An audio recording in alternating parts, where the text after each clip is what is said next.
머나먼 옛날 부유한 남편과 아름다운 아내가 살고 있었습니다. 하지만 아내에게는 큰 병이 생겼고 시름시름 앓기 시작했는데요. 시간이 얼마 남지 않았다는 것을 알게 된 아내는 자신의 외동딸을 불렀습니다. 사랑하는 내 딸, 착하게 살아야 한다. 그러면 신이 너를 도와주실 거야. 엄마도 항상 네 곁에 있을 거란다. 소녀의 어머니는 이 말을 남긴 채 세상을 떠났고 집 근처 나무 아래에 묻히게 되었습니다. 시간이 흘러 1년이 채 지나지 않았을 때 남편은 새로운 아내를 얻게 되었습니다.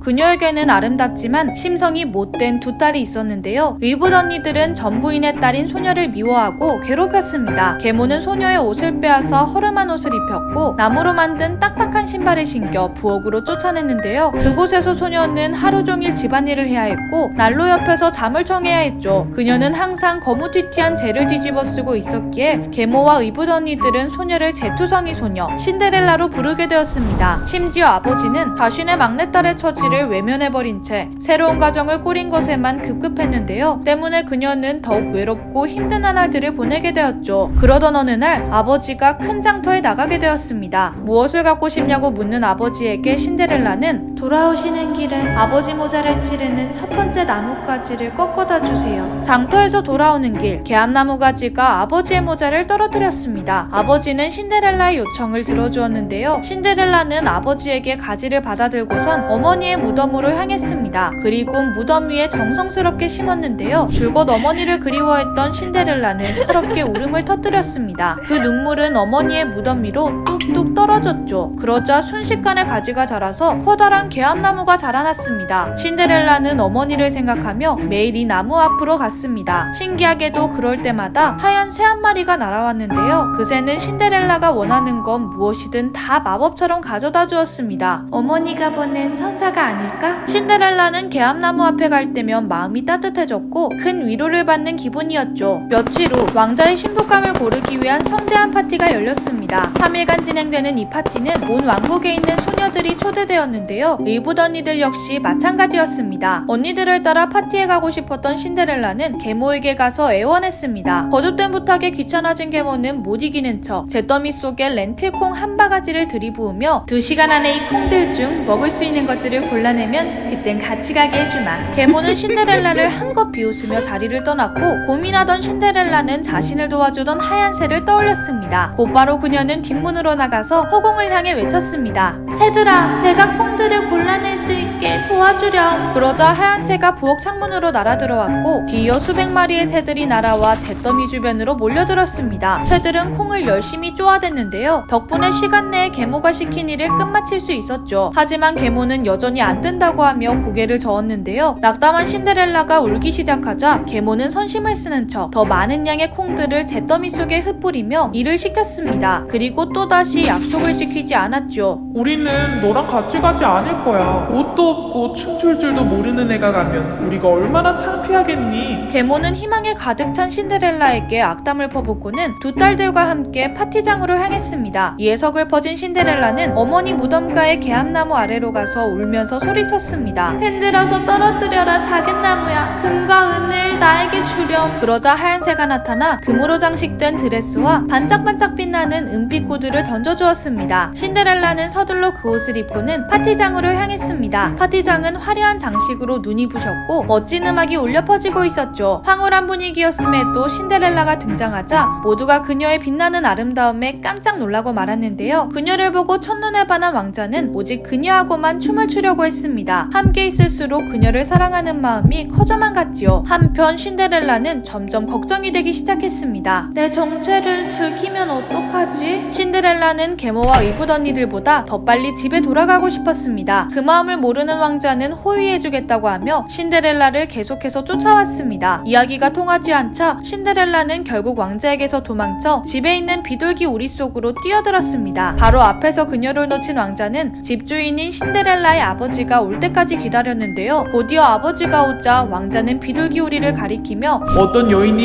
이 안으로 들어갔소. 그러자 아버지는 고개를 갸웃거리며 파티장에 안 간 건 신데렐라인데 설마 그 제투 피투성이는 아니겠지? 아버지는 묵직한 도끼를 가져와서 비둘기우리를 향해 내리쳤습니다. 하지만 그곳엔 아무도 없었습니다. 신데렐라는 이미 비둘기우리 뒤로 도망쳐서 개암나무로 향했던 것인데요. 드레스를 벗어서 무덤 위에 두자 새들이 가져갔고 옷을 갈아입은 신데렐라는 자연스럽게 부엌에 가 있었던 것이었죠. 그 이튿날도 마찬가지였는데요. 왕자는 호련히 사라진 신데렐라를 찾을 수 없었습니다. 3일째 되는 날, 신데렐라는 또다시 나무에게 가서 소원을 빌었습니다. 이번에 새는 이전보다 더 화려한 드레스와 순금으로 된 구두를 선물해 주었습니다. 이 드레스를 입고 파티장에 나타나자 모두가 그녀의 아름다움에 매료돼 넋을 잃고 말았죠. 한편 신데렐라와의 기묘한 만남이 어쩌면 마지막이 될 수도 있다고 생각한 왕자는 계단에 끈적거리는 송진을 미리 발라놓았었는데요. 왕자의 예상대로 저녁이 되자 신데렐라가 도망쳤고 계단에 묻어있는 송진에 한쪽 구두가 붙어버리고 말았죠. 이에 당황한 신데렐라는 서둘러 구두 한쪽을 놓고 떠나버렸습니다. 다음날 왕자는 신데렐라의 황금 구두를 들고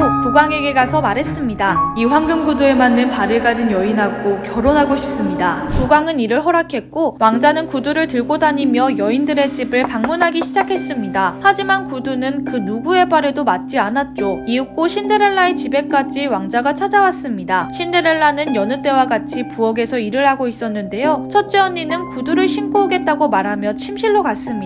발가락이 큰 첫째 언니에게 구두는 너무나도 작았습니다. 이를 지켜보던 계모는 검은 욕망을 품게 되었지요. 내 딸이 여왕이 되면 얼마나 좋을까? 그녀는 자신의 딸에게 날카로운 칼을 건넸습니다. 그리곤 은밀하게 속삭였죠. 발가락을 잘라버리렴. 여왕이 되면 더 이상 걸어다니질 않을 테니까. 그 말에 첫째 언니는 무엇인가에 홀린 것처럼 칼을 집어들고는 발가락을 잘라냈습니다. 그러자 구두가 꼭 들어맞았는데요. 첫째 언니는 아픔을 참아가며 억지로 발을 밀어넣었습니다. 구두의 주인을 찾았다고 생각한 왕자는 그녀를 곧바로 신부로 삼았고 말을 태워서 왕궁으로 향했습니다. 하지만 새들은 모든 것을 다 알고 있었습니다. 개암나무 위에 앉아있던 두 마리 새가 외쳤죠. 그들을 좀 보세요. 온통 피투성이에요. 그 여인의 발에는 너무 작아요. 그녀는 진짜 신부가 아니랍니다. 그 말에 정신을 차린 왕자가 첫째 언니의 발을 보니 구두에서 많은 양의 피가 뚝뚝 흘러 넘치고 있었습니다. 깜짝 놀란 왕자는 그녀를 집으로 돌려보냈죠. 곧이어 둘째 언니가 구두를 신어보게 되었습니다. 둘째 언니의 경우 발가락은 잘 들어갔지만 뒤꿈치가 너무 커서 들어가지 않았는데요. 이를 잠자코 지켜보던 계모는 또다시 속으로 무시무시한 생각을 하게 되었습니다. 그녀는 시퍼런 칼을 꺼내며 나지막이 속삭였지요. 발 뒤꿈치를 잘라버리렴. 여왕이 되면 더 이상 걸어다닐 일이 없을 거야. 그 말에 둘째 언니는 칼을 집어들고는 발 뒤꿈치를 향해 내리쳤습니다. 엄청난 양의 피가 칼칼 솟구쳤죠. 너무나도 큰 통증에 그녀는 정신을 잃을 것 같았습니다. 그녀는 계모의 부축을 받은 채 우아하게 한 걸음 한 걸음씩 내딛었습니다. 또다시 계모와 이붓 언니의 계략에 넘어간 왕자는 그녀를 신부로 삼아 말에 태우고 길을 떠나게 되었습니다. 하지만 개암나무 앞을 지날 때 새들이 외쳤지요. 그들을 좀 보세요. 온통 피투성이에요. 그 여인의 발에는 너무 작아요. 그녀는 진짜 신부가 아니랍니다. 그 말에 왕자가 둘째 언니의 발을 내려다보았습니다. 하얀 양말이 온통 핏빛으로 붉게 물들어 있었고 구두 밖으로 피가 흘러넘치고 있었죠. 이를 보고 놀라 비명을 내지른 왕자는 그녀를 다시 집으로 보내게 되었습니다. 신부를 찾지 못해 좌절한 그는 신데렐라의 아버지에게 물었습니다. 또 다른 딸은 없소? 전부인으로부터 낳은 아이만 있을 뿐입니다. 괜찮소. 그녀를 내게 데려와 주시오. 그러자 계모가 나서서 앞을 가로막았습니다. 안 돼요. 그 아이는 너무 더러워요. 왕자님께 차마 보여드릴 수 없어요. 하지만 이 둘은 왕자의 뜻을 꺾을 수 없었는데요. 결국 명령을 받은 신데렐라는 부엌에서 나와 왕자 앞으로 조심스레 다가갔습니다. 그리고 의자에 앉아 황금 구두를 신었죠. 구두는 마치 주인을 찾은 것처럼 발에 꼭 맞았습니다. 이에 신데렐라의 얼굴을 본 왕자는 그제서야 자신과 춤을 췄던 여인을 기억해냈습니다. 제가 찾던 여인이 바로 당신이었군요. 왕자는 크게 기뻐하며 신데렐라를 말에 태우고는 왕궁으로 향했습니다. 이번에 개암나무를 지나갈 땐 새들이 흥겹게 노래했죠. 구두가 그녀의 발에 딱 맞네요. 그녀가 바로 진짜 신부랍니다. 곧바로 왕자의 성대한 결혼식이 열렸고 계모와 새언니들도 결혼식에 초대되었습니다. 그들은 신데렐라의 재산을 나눠 갖고 싶은 못된 마음을 품고 있었죠. 곧이어 신데렐라와 왕자가 교회 안으로 들어섰습니다. 이 기회를 놓치지 않는 두 언니들은 각자 신데렐라의 양옆에 서서 걸었는데요. 그런데 어느샌가 날아들어 들어온 새들이 언니들을 애워쌌습니다. 새들은 의붓 언니들의 눈을 뾰족한 부리로 마구 쪼아댔고 언니들의 눈에서는 검붉은 피가 왈칵 터져나왔습니다. 언니들은 끔찍한 비명을 내지르며 눈을 움켜쥐었습니다. 하지만 사납게 달려드는 새들을 막을 수는 없었지요. 결혼식을 엉망으로 만들 수 없었던 왕자는 그들을 가리키며 외쳤습니다. 당장 저들을 끌어내도록 해라. 명령에 따라 언니들은 식장 밖으로 끌려나갔고 결혼식은 성공적으로 진행되었습니다. 하늘의 벌을 받아 눈을 잃게 된 언니들은 평생을 어둠 속에서 지내게 되었고 왕자와 신데렐라는 왕궁에서 함께 오래오래 행복하게 살았답니다. 오늘의 이야기 흥미로우셨다면 구독과 좋아요 부탁드려요. 그럼 저는 다음에 더 흥미로운 이야기로 찾아뵐게요. 안녕.